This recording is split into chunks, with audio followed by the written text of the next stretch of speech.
Hello, Morongo Basin, and listeners around the world online at Z107.7fm.com. Here is the Z107.7 local news for Thursday, April 23rd, 2026. A Morongo Valley man was arrested on suspicion of elder abuse after attacking a family member with their own cane. On Monday at around 4 a.m., San Bernardino County Sheriff's deputies responded to the 49,000 block of Tamarisk Drive in Morongo Valley for a report of elder abuse. Deputies say the victim was attacked with their own walking cane. Deputies identified the suspect as Thomas White, 50, and say he is a relative of the victim. The victim declined medical attention. White was taken into custody at the scene. Thomas White was arrested on 2 counts of elderly abuse and is being held at the West Valley Detention Center on $330,000 bail. A small wildfire burned in Landers yesterday, though it was quickly extinguished with no injury. At around 2:24 p.m., 911 received a call about a fire burning in the 700 block of Inca Trail in Landers. Crews from San Bernardino County Fire and CAL FIRE responded to the scene. County Fire described it as a 1-acre brush fire with a slow rate of spread, posing limited threat to any homes or structures. CAL FIRE reported that the forward rate of spread was stopped by 4 p.m. No injuries were reported, and the cause of the fire remains under investigation. A new residential development may be coming to Joshua Tree. Joining us with the information is online news editor Robert Hayden. A proposed project for a 47-acre parcel at the southeast corner of Alta Loma Drive and Alta Avenue in Joshua Tree has been posted to the San Bernardino County Land Use website. It also serves as a notice of preparation of a draft environmental impact review, or EIR, along with a public scoping meeting. The project site is currently undeveloped desert and is zoned for rural living, which has a minimum lot size of 2.5 acres. The project would subdivide the 46.75-acre site into 18 individual parcels, each of which would be developed with a single-family residential home. The lots would range from 2.5 to 2.99 acres each, and the homes planned for the parcels would range from around 3,200 to 4,200 square feet. The notice says that each home will also include associated site improvements such as private driveways, landscaped areas, and a swimming pool. The project is also said to incorporate a full range of site improvements necessary to support the proposed residential development. These improvements include new internal streets, private and guest parking areas, utility and drainage infrastructure, and landscaped areas designed to, quote, provide visual relief. There will also be 2 separate entrance and exit roads onto Alta Loma, and the property will sit behind a low entry wall at the entrance to the development to, quote, provide visual identity. The parcel sits about 2.5 miles west of the Lovemore Ranch project, which is a 64-home development planned for an 18-acre single-family residential zoned lot off of Alta Loma and Hillview.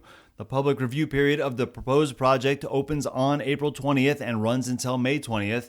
The county will hold a scoping meeting for the project to receive public comments on the scope and content of the environmental impact review. You are welcome to attend the scoping meeting and present environmental information that you believe should be considered. The scoping meeting is scheduled for Thursday, April 30th from 5 to 7 p.m. at the Joshua Tree Retreat Center, located at 6171 Sunburst Avenue in Joshua Tree. You can find more information at this story at our website, Z107.7fm.com. Reporting for Z107.7 News, I'm Robert Hayden. A new Little Gallery opens in downtown Joshua Tree this Saturday. The Free Little Art Gallery invites artists to trade their work. It's part of a network of free little art galleries that can be found worldwide, where artists, aspiring artists, or lovers of art can trade, participate, or bring home a piece of local art.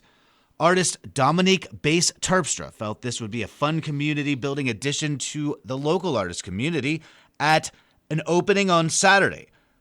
Dominique Bass Terpstra will debut a new mural and a new local nonprofit cat rescue. Mojave Felines will be on hand with adoptable cats. The event is happening at the Joshua Tree Village, located at 6534 Park Boulevard, this Saturday from 10 a.m. to 5 p.m. If you've ever been stuck in the sand, you know that our desert landscape can pose unique challenges to driving a vehicle. This weekend, the Firehouse is hosting an automotive workshop where participants will learn basic skills about car maintenance and driving in the desert. Here's reporter Adeline J. Wells with more on the event. On Saturday, the Basic Auto Care Workshop will return to the Firehouse in Joshua Tree. The instructive community program was created 10 years ago by High Desert resident Sarah Lyon and seeks to be an accessible way for local drivers to learn basic auto care skills. Originally from Louisville, Kentucky, Lyon is an artist who got her start in mechanics through motorcycles and taught herself basic maintenance. She then embarked on a cross-country motorcycle trip while working as a freelance photographer and was inspired by the many mechanics she met along the way. I came up with a project for myself called the Female Mechanics Calendar, and I rode the motorcycle around the country and found women mechanics working in their shops and photographed them for this full-color calendar. I did that for 3 years, meeting all of those women, all types of mechanics. I got a little bit more confidence that I could maybe work on my own cars as well. Lyon attended community college to get her ASE certification as a mechanic and worked at an auto shop before moving to Joshua Tree in 2016. She came up with the idea for an auto workshop after becoming involved with the Feminist Center for Creative Work in Los Angeles, which hosts a wide range of community programs. I had taught a motorcycle mechanic clinic back in Louisville, and I thought, well, what's a more practical thing that more people would be able to take advantage of and learn from? Since then, Lyon has been teaching the Basic Auto Care Workshop throughout the High Desert, Los Angeles, and beyond. The course encompasses discussion-based class instruction about car systems, as well as hands-on practice. Skills include learning how to check and maintain fluids, change a tire, and jumpstart a battery. Lyon also tailors the clinic to auto issues specific to the landscape, teaching participants how to get unstuck from unruly desert sands.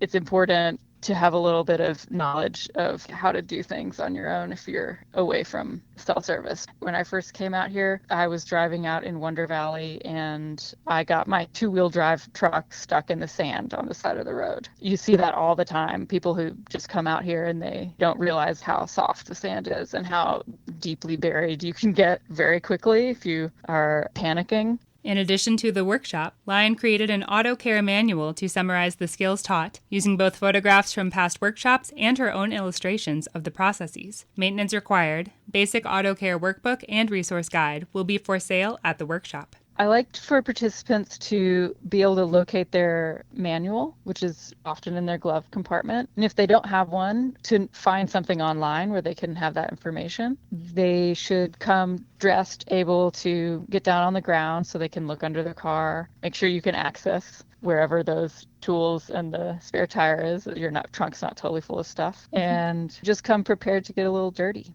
Sarah Lyon's Basic Auto Care Workshop will be held on Saturday from 10 a.m. to 1 p.m. at the Firehouse, located at 65430 Winters Road in Joshua Tree. A $15 to $20 donation is suggested. Reporting for Z107.7 News, this is Adeline J. Wells.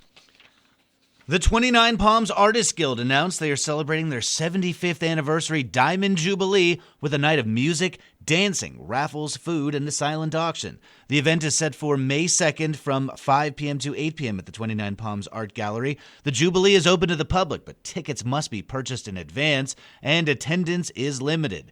The ticket price includes dinner and dessert. You can purchase tickets from 29palmsartgallery.com or in person at the 29 Palms Art Gallery's gift shop. In 2015, a trip to Pioneer Town inspired Nikki Hill and Claire Wadsworth, looking to start a new restaurant, to take a chance on a dream, and they opened La Copine at an empty location in the middle of the desert, Our Own Landers. Since then, the legendary location has been filling seats and satisfying palates with their own unique brand of cuisine.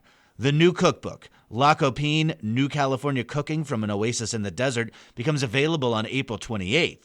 On the Z107.7 Up Close show tomorrow morning, Hill and Wadsworth will talk about their journey, their remarkable restaurant, and their new cookbook with host Gary Dagnot. Get the La Copine story from the founders themselves on the Z107.7 Up Close show live this Friday at 10 a.m. It's available as a podcast at Z1077FM.com later in the day.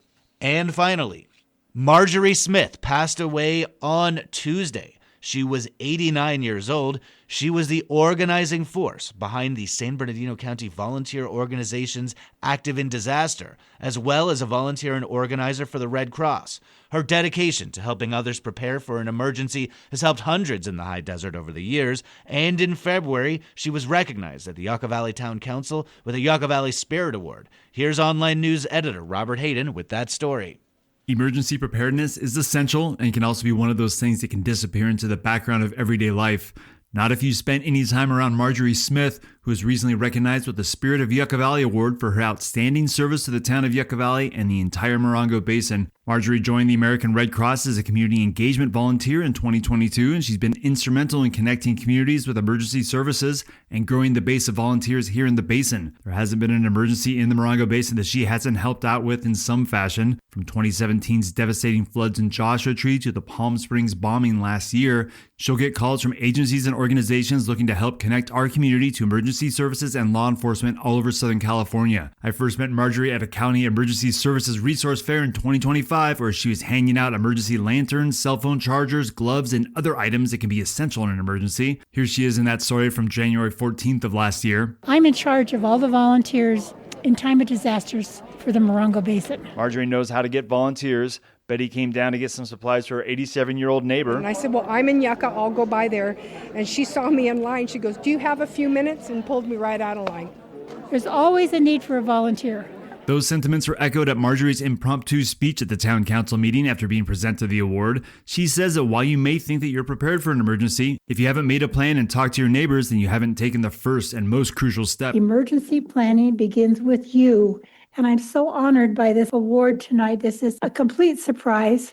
And we do it because we love each other. Now, don't forget your neighbors. The people you need when something happens is not your friends across town.